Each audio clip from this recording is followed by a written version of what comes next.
বন্ধুরা, আব্দুল কালাম আজাদ বলেছেন, তোমার জীবনের একটা কষ্ট তোমাকে একটা লেসন শেখায়, যে লেসন তোমাকে জীবনে পরিবর্তন হতে সাহায্য করে। আজকের এই গল্প তোমাকে তোমার জীবনের কষ্টগুলোকে ভুলিয়ে তোমাকে অনেক বৃহত্তর জীবনের পথে নিয়ে যাবে, এই বিশ্বাস আমি করি। পুরো গল্পটা শোনো, তাহলে বুঝতে পারবে। একটা সুন্দর শহরের মাঝখানে একটা মিউজিয়াম ছিল। সেই মিউজিয়ামের মেঝে মার্বেল পাথরের ছিল, আর সেই মিউজিয়ামে ভীষণ সুন্দর সুন্দর মার্বেল পাথরের স্ট্যাচু ছিল। প্রতিদিন হাজার হাজার লোক ওই মিউজিয়াম পরিদর্শনে আসত, আর স্ট্যাচু দেখে তারা মুগ্ধ হয়ে যেত আর খুশি মনে বাড়ি যেত। এইরকম চলতে চলতে একদিন মার্বেল পাথরের মেঝে স্ট্যাচুদের একটি স্ট্যাচুকে জিজ্ঞেস করে, আচ্ছা, তোমার মনে আছে তুমি আর আমি একই শহরের? তোমাকে আর আমাকে একই খনি থেকে তোলা হয়েছিল, একই লরিতে করে আমাদের পৌঁছে দেওয়া হয়েছিল একই ভাস্করের বাড়িতে। তাহলে প্রত্যেক দিন সবাই আমার উপর দিয়ে মারিয়ে যায়, আর তোমাকে দেখে এত প্রশংসা করে কেন? এটা কি ঠিক?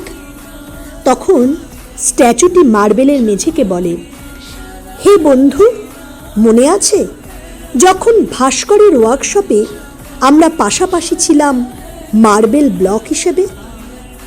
তখন ভাস্কর প্রথম তোমাকে পছন্দ করেছিল স্ট্যাচু বানাবার জন্য।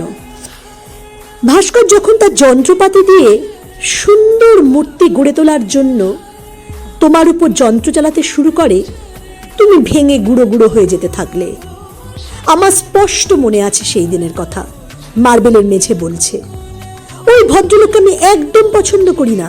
কি যন্ত্রণা দিচ্ছিলেন উনি আমার উপর ধারালো যন্ত্র চালিয়ে, আমি সহ্য করতে পারছিলাম না। তখন স্ট্যাচুটি হেসে বলে, একদম ঠিক। সেই সময় উনি তোমাকে ছেড়ে দিয়ে আমার উপর কাজ করা শুরু করেন। আমি জানতাম আমাকে যদি জীবনে অন্যরকম কিছু হতে হয়, তাহলে আমাকে এখনকার সব যন্ত্রণা সহ্য করে নিতে হবে। তাই ধারালো যন্ত্র দিয়ে যখন আমার উপর কাজ করা হচ্ছিল, আমার শত যন্ত্রণা সত্ত্বেও আমি কোনো রকম বাধা না দিয়ে চুপ করে যন্ত্রণা সহ্য করে গেছি। তারই ফল এখন আমি পাচ্ছি। হাজার হাজার মানুষ আমার জন্য এখানে ছুটে আসেন। বন্ধুরা, এই গল্প থেকে তুমি কি শিক্ষা পেলে? জীবন একজন ভাস্করের মতো তোমাকে একজন মাস্টারপিস করে গড়ে তুলতে চায়।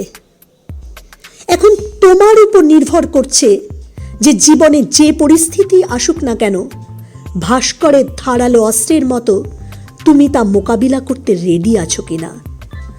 যদি তুমি জীবনের যে কোনো পরিস্থিতিকে নিজেকে শক্তিশালী রেখে লড়াই করে যেতে পারো, কোনো রকম হতাশায় না ভোগো, তাহলে তুমি এ থেকে মুক্তি পাবেই।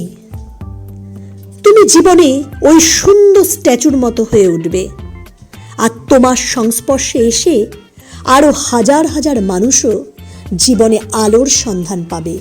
তাই ওঠো, জাগো, নিজেকে একটা মার্বেলের টাইল না বানিয়ে নিজেকে সুন্দর স্ট্যাচু করে গড়ে তোলো।